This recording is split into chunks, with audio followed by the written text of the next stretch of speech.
Hey guys, Michael J. Crawford here, and happy May the 4th.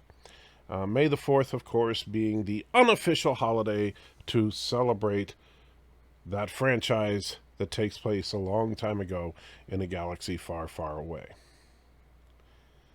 And I just wanted to take a minute to kind of, best of my ability right now, to kind of reflect on the franchise as a whole. Star Wars for me has been something that I've loved ever since I saw the original film back in 1977. A lot. Man, I don't even know how many times I saw the original Star Wars in theaters. It was not called A New Hope. It was not called Episode 4. It was just called Star Wars. The rest of that happened later. And obviously then we got The Empire Strikes Back and Return of the Jedi, and a brilliant trilogy of films was made. At the time, I would argue probably the greatest trilogy of films ever made. But then the prequels happened. The fans became a little divided on it. Some really embracing the prequel concepts, even if they weren't perfect, they were appreciated. Others flat out rejecting it, saying how Anakin Skywalker was a whiny brat, that Jar Jar Binks was a stupid idea from beginning to end, that Padme was certainly no Leia. The list goes on of things people complained about from the prequel era. Now, I never really hated the prequels. I just never thought they were anywhere as good as the originals. But there was definitely a lot of division there. Then we get the sequel trilogy, and of course, now all bets are off. I mean, Star Wars fans have gone from having disagreements about the relative quality of one film over another, whether or not you think Empire or Jedi is the best film, whether or not you think the prequels really hold up to the original, to now there are people that say that if you like the sequel trilogy at all, you're not really a Star Wars fan. And of course, other people that will say, well, if you dislike the sequel trilogy, it's only because you're a woman-hating Trump supporter or something. And it's gone from fun, nerdy disagreement to straight-up hate. And it's not one group or the other. It's coming from both sides. And even just acknowledging the division is a tough thing for people to deal with nowadays.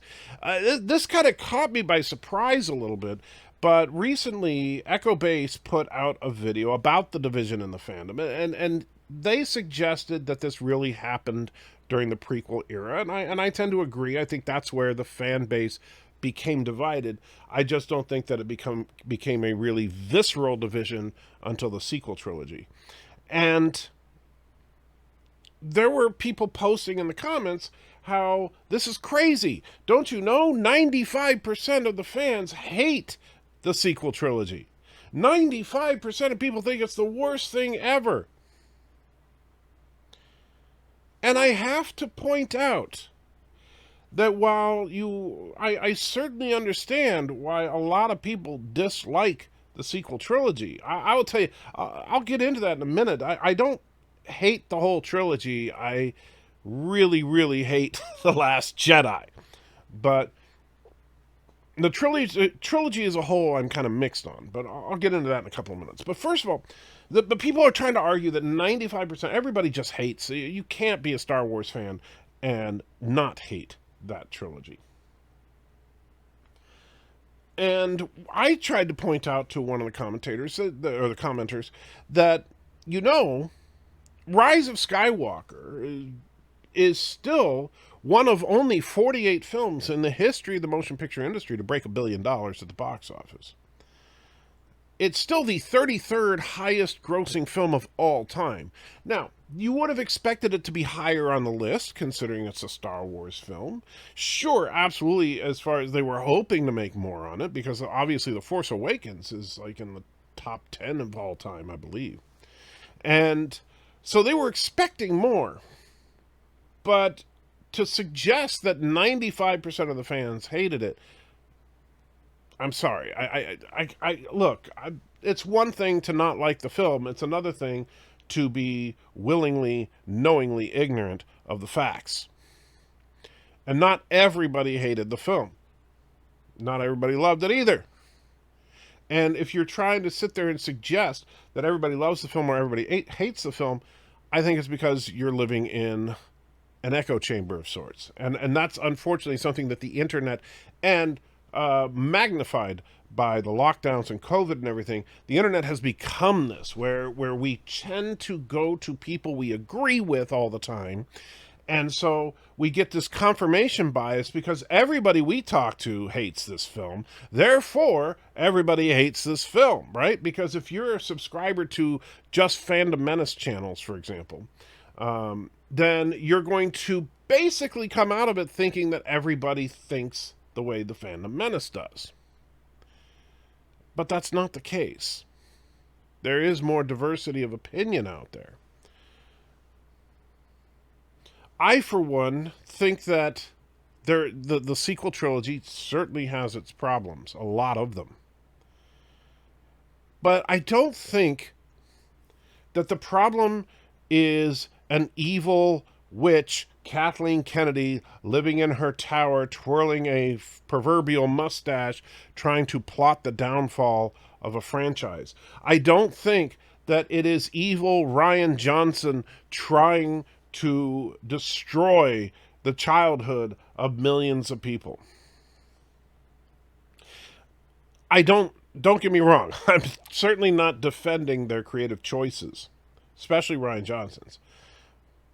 But I'm also not going to suggest that they were malicious. I think that they genuinely thought that they were making good entertainment, even if I didn't find it particularly entertaining. I think the big problem with the sequel trilogy, and it should be painfully obvious to most people, it's not the fact that Kathleen Kennedy was running Lucasfilm. It's not even the fact that she hired Rian Johnson.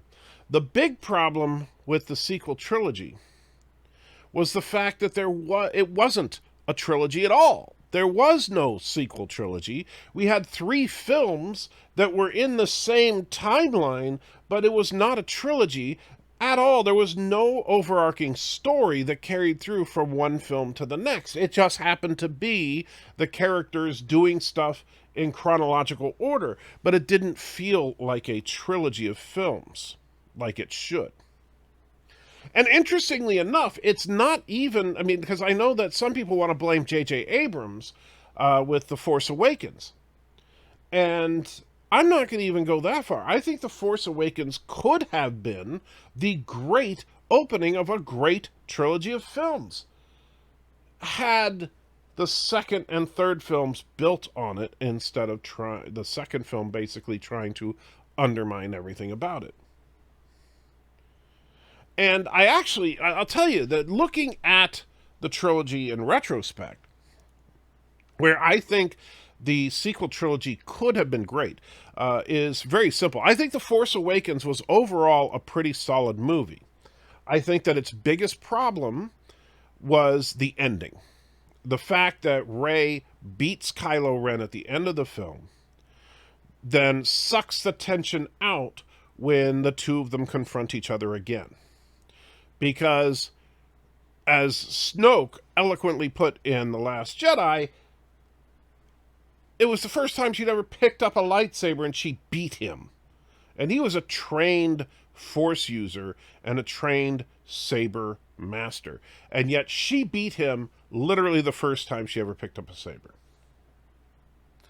Now, I know that there have been talks of like this hidden script where we learn that Luke was subconsciously teaching her from afar or whatever. First of all, I think that's a stupid idea. I'm sorry. I know that people are just grasping at straws and looking for something that could have been better than what we got, but I think that would have been absolutely stupid. I think the answer to how this should have gone down, at least to me, appears patently obvious, and I honestly believe that had J.J. Abrams been given the task of creating a trilogy as opposed to just creating the opening film of a trilogy, I think this is what we probably would have gotten.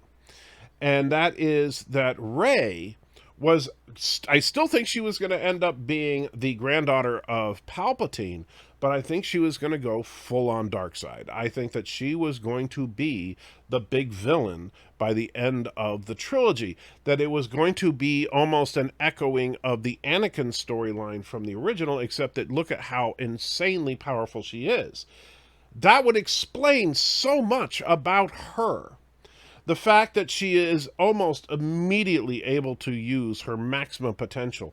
The fact that if and the funny thing is that this is throughout the trilogy. It's not just in The Force Awakens. You can see it in The Last Jedi as well.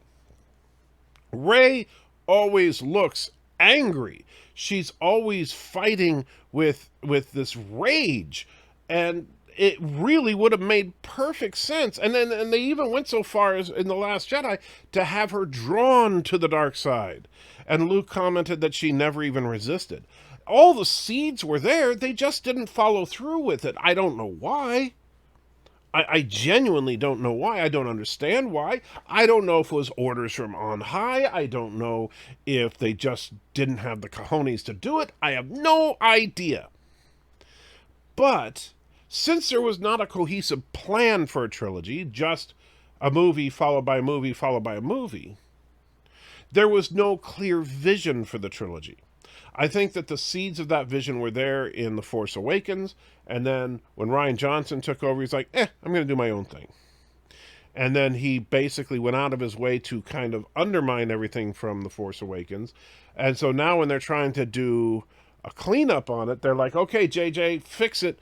And of course, he does what he can to fix it in the Rise of Skywalker by bringing Palpatine in to replace Snoke, since Snoke was unceremoniously offed in The Last Jedi.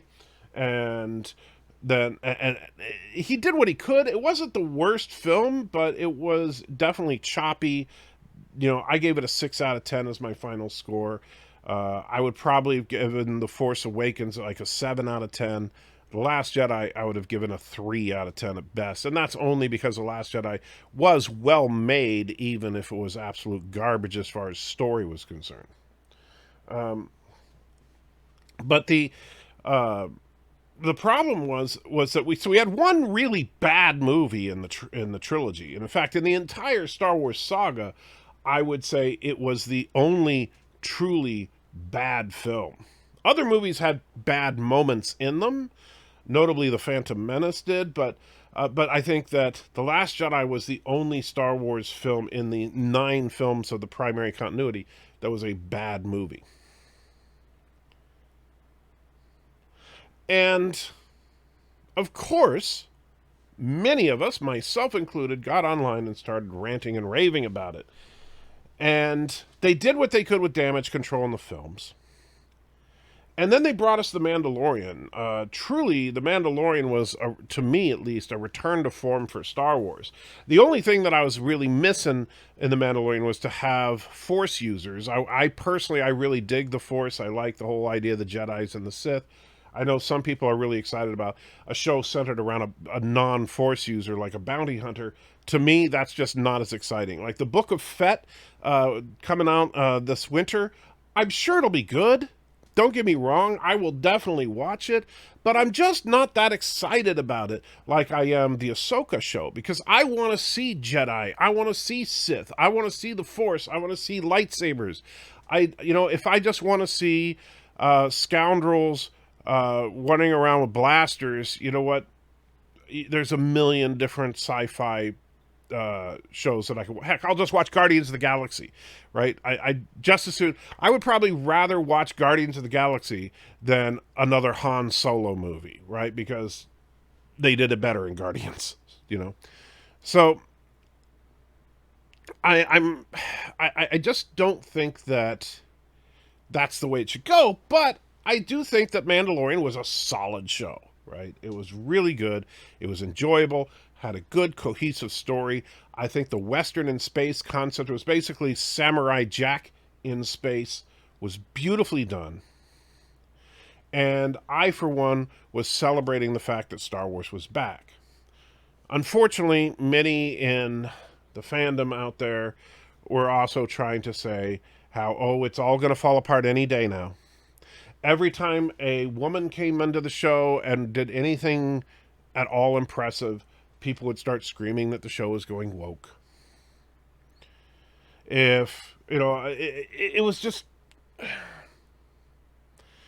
the problem, and I know I've said this before, but it's so true, and I don't understand why this is, but many of us, myself included, and many people who I considered my friends for a long time, that were outspoken critics of movies like The Last Jedi would say, look, it's not about the gender, it's not about the race, it's about good storytelling.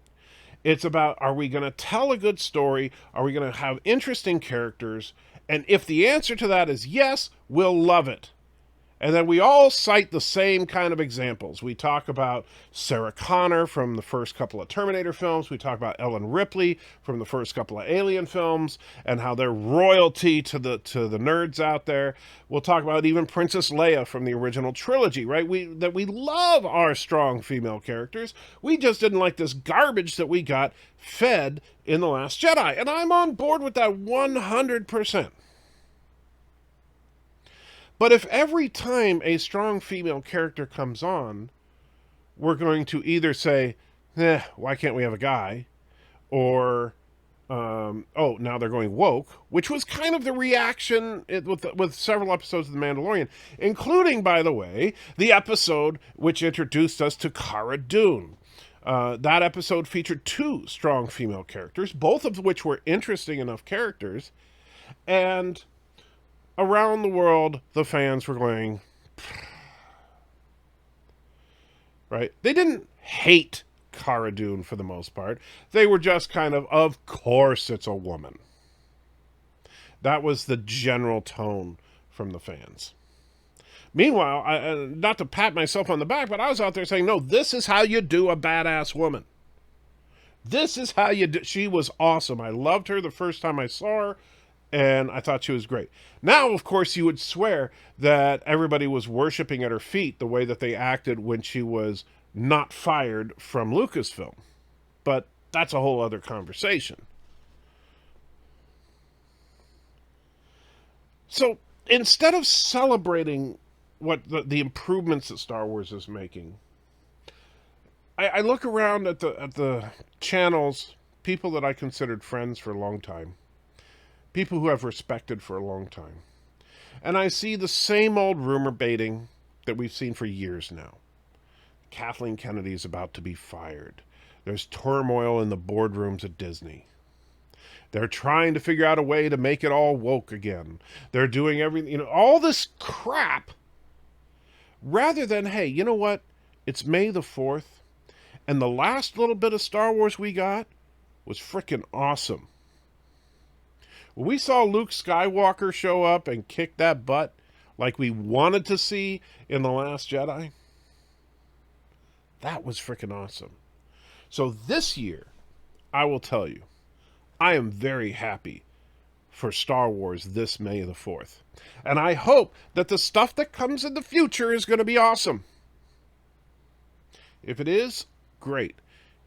And you know what? I will celebrate it. I'm not going to sit there and try to find problems in good entertainment.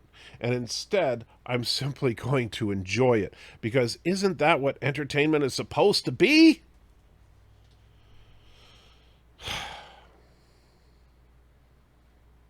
Take care.